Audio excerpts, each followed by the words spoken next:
What's up, dudes? I've been meaning to do a review or write up a review on the Adidas Drecraft shoes, which I have here. And I wrote a blog previously about dreaming about having a $200 squat. And what I meant by that is a lot of people that are getting into weightlifting or going to the gym and such, they get like equipment happy. Like they feel the need to like, oh, if I have those sneakers, I can squat as much as that guy. You'll see a guy with a $200 pair of shoes and a $5 squat.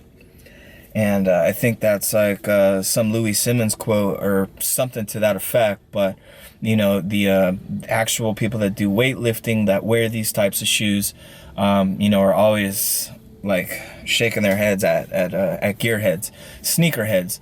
The reason why I purchased the Drecraft shoes is because I come from a background of doing CrossFit, Olympic lifting, and when I decided to step my shoe game up, I bought a $90 pair of Adi trainers. That's what they were called when they first came out back in like 2010, 2011, whatever it is, whenever they came out. I don't have them with me. They're at home right now, so I can't show you them physically, but I can put up a picture somewhere up next to my face to give you an example.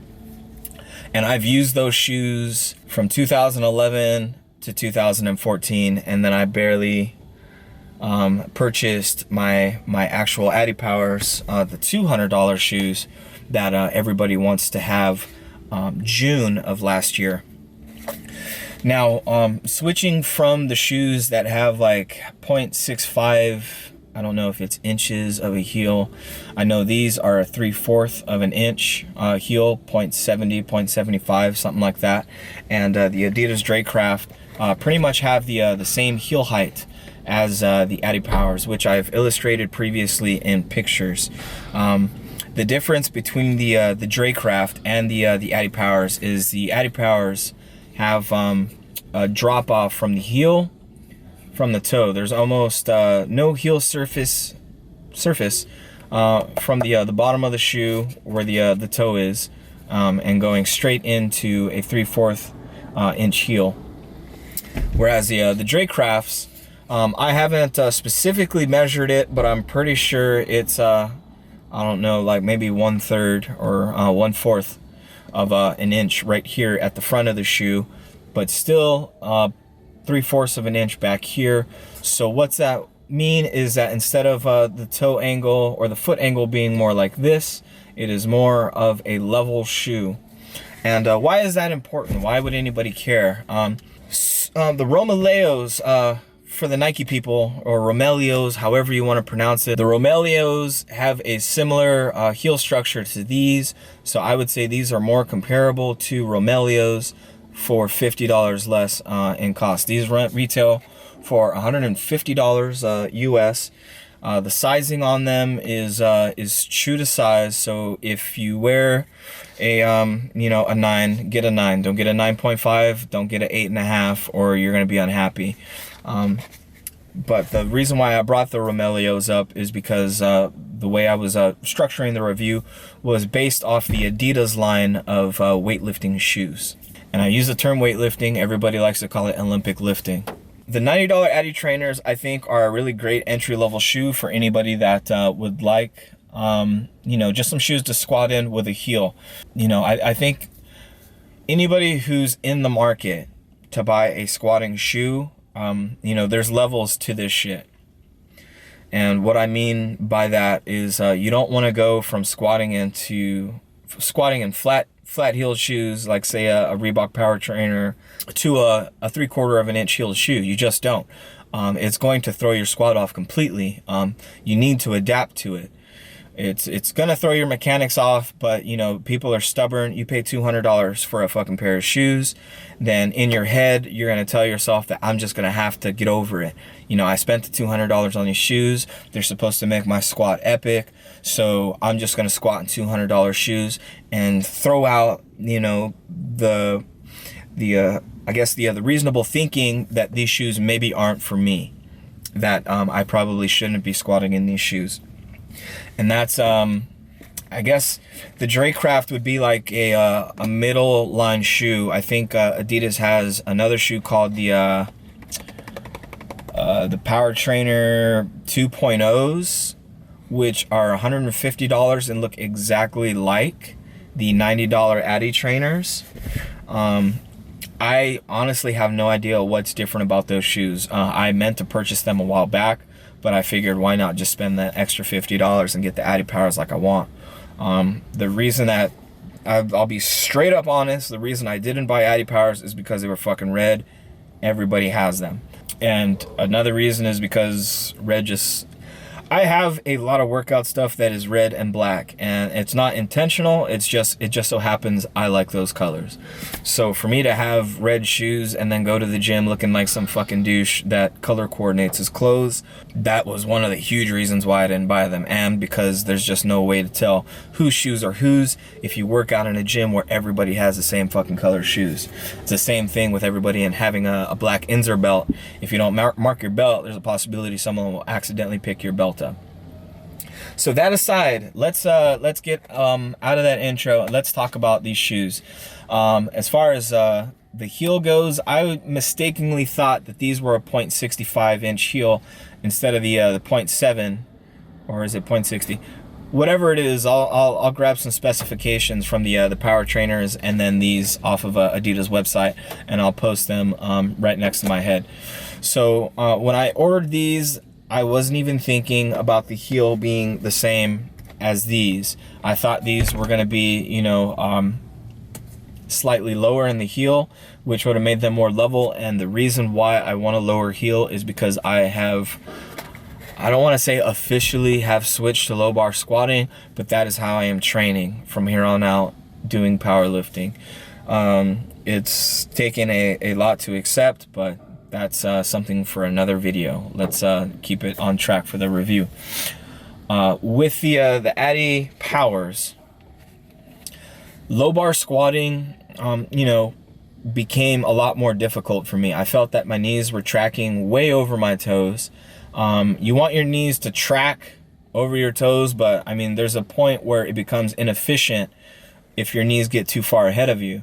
Now, if you're high bar squatting and your knees track really far over your toes, that's not a huge deal because you're sitting directly in a more upright position.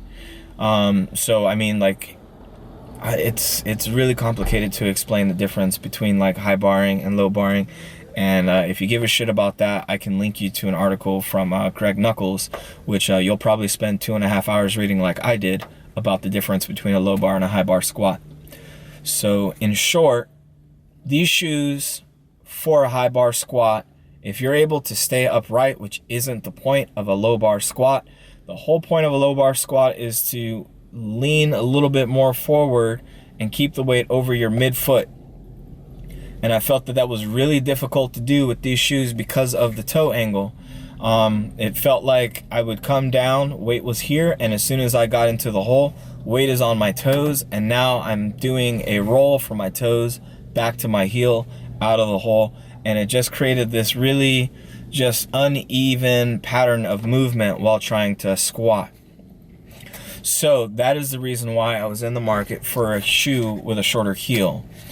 So initially, I had the impression, like I said, that these were going to be a more level shoe, so that is why I bought them. And I had reservations when it was brought to my attention that the heel is exactly the same as the Adi trainers or the Adi Powers. But after squatting in them and noticing immediately that it has this toe area here, it has put them at a more level plane. And you can see in the videos of my low bar squatting that the weight is now over my midfoot where I want it with my low bar squatting. So mainly the only thing I need to focus now on is my positioning during the movement. Now, enough about me. Who gives a shit about me? Let's talk about these shoes. These shoes have a BOA lacing system, and I can see that as an attractor of why people want to buy them. I absolutely love it.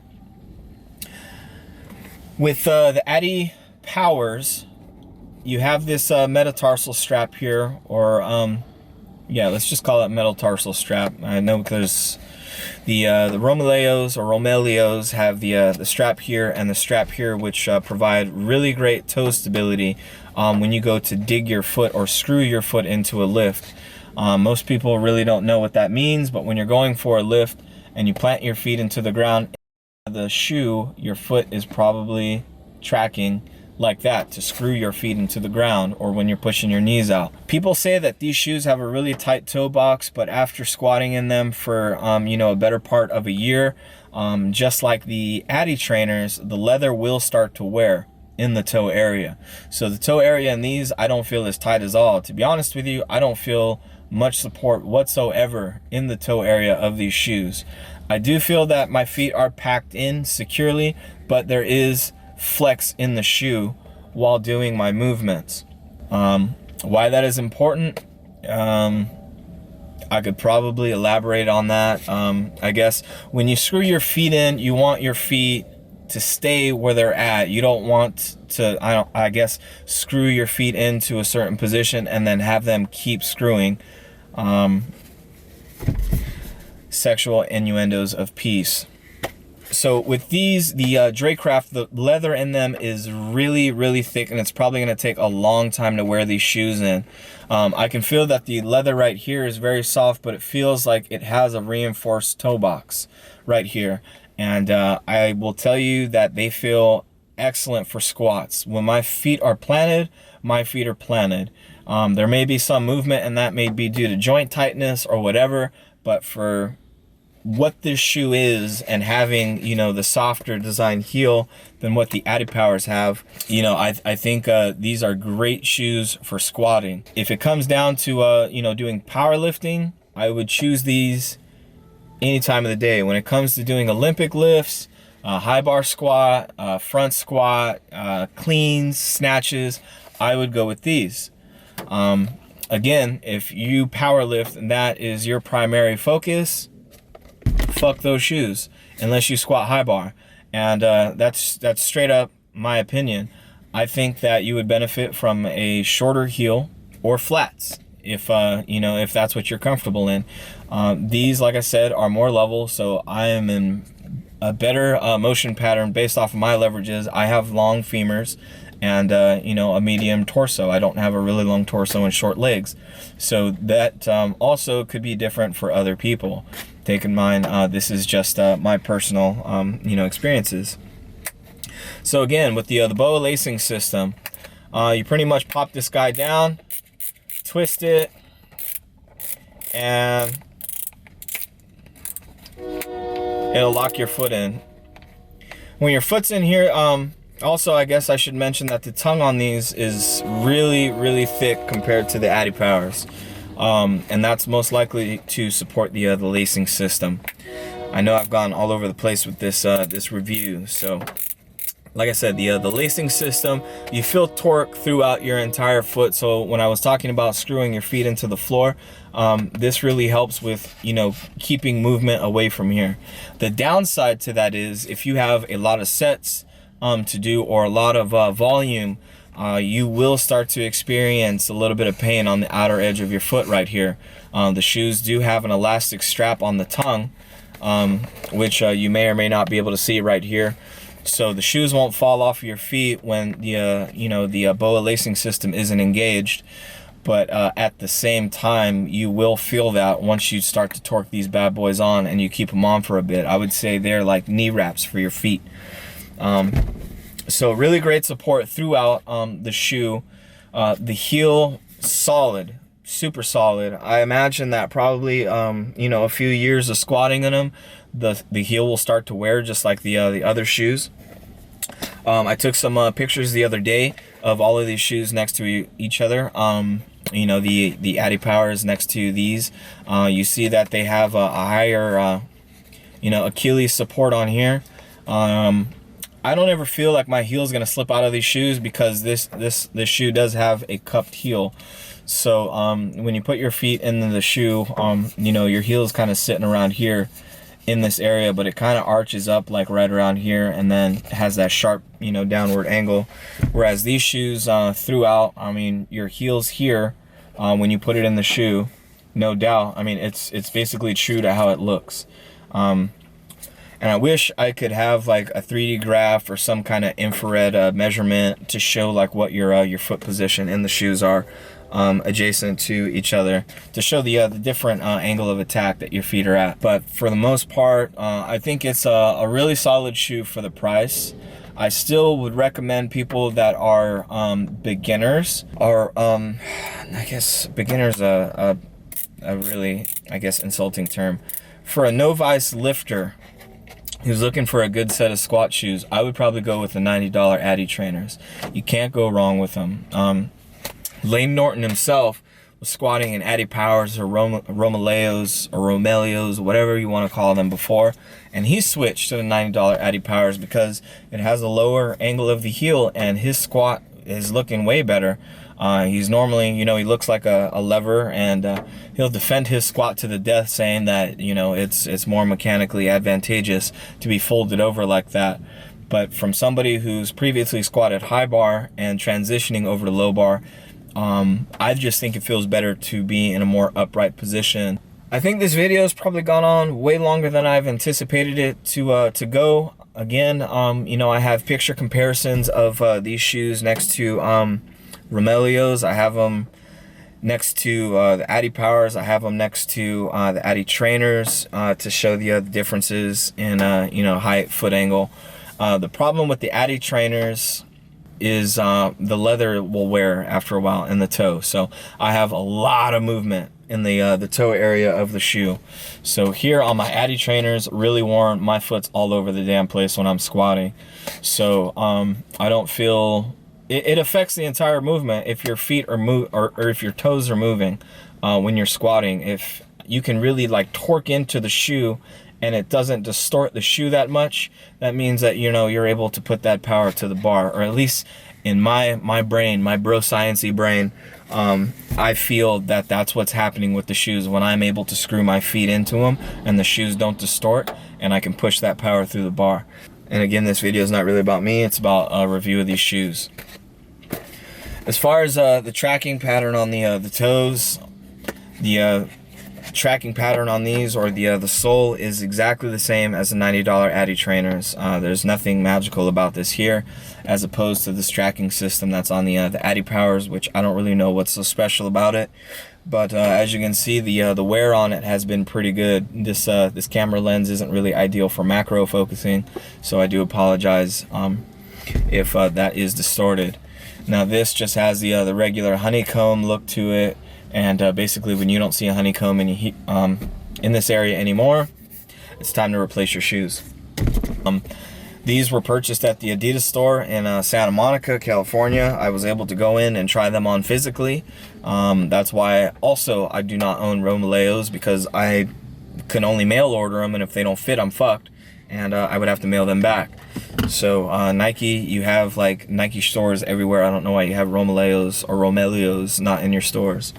The Drakecraft shoes, they're most likely at the Adidas store as well, but I ordered them online because I already know what size I wear in the Addy Powers. So I didn't listen to any reviews saying that I should order a size lower or a size bigger. I just bought what I wanted. Overall, very solid shoe for the price. I still think beginner, intermediate lifter, you're probably better off with the $90 Addy trainers if you squat low bar. If you squat high bar, probably should still buy those shoes, and then when you feel comfortable to make the switch, then I would probably graduate to these. And that really all depends on your focus. If you're into powerlifting, I don't really recommend these shoes at all. These are more for people that are into weightlifting. You know, you need that toe movement when you're doing cleans. You know, your cleans, snatches, all this stuff, your foot's going to be digging in, but your toes are also going to be shifting out, and then, you know, you're doing a jump out. So you want that flexibility in your foot. I've done cleans in these, and I don't necessarily like the way that these feel for that. I just feel that they're way too stiff, you know, for quick reactionary movement. I think that these are great for core building movements or compound lifts, as opposed to doing explosive and quick movements. that pretty much wraps it up, dudes. I'm sorry that this video has gone on so long. I really hope you enjoy the footage that I've laced this video with to show a comparison or comparative movements with these shoes, the Adi Powers. I think I probably have the Adi trainers and some footage as well. And you know, good luck buying your shoes, man. That's it for this. Thank you for watching. Peace out.